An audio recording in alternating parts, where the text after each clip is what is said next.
चलिए सुशील, बहुत बहुत शुक्रिया इस तमाम जानकारी के लिए।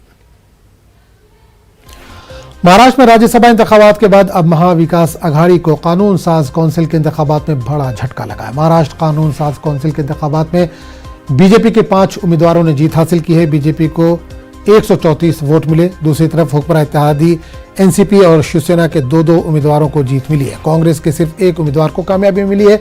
बीजेपी की तरफ से श्रीकांत भारतीय, परवीन, उमा खापरे, प्रसाद लाड और राम शिंदे ने कामयाबी हासिल की। शिवसेना के उम्मीदवार सचिन अहिर और अमिषा पडवी और एनसीपी के एकनाथ खड़से और राम राजन नायक निंबालकर ने जीत हासिल की है। वादा है कि कांग्रेस और शिवसेना के वोटों में रस्साकशी हुई। एनसीपी के दोनों उम्मीदवारों को 57 वोट मिले, जबकि खुद एनसीपी के पास 51 वोट थे, यानी दीगर के तकरीबन 4 वोट एनसीपी को मिले।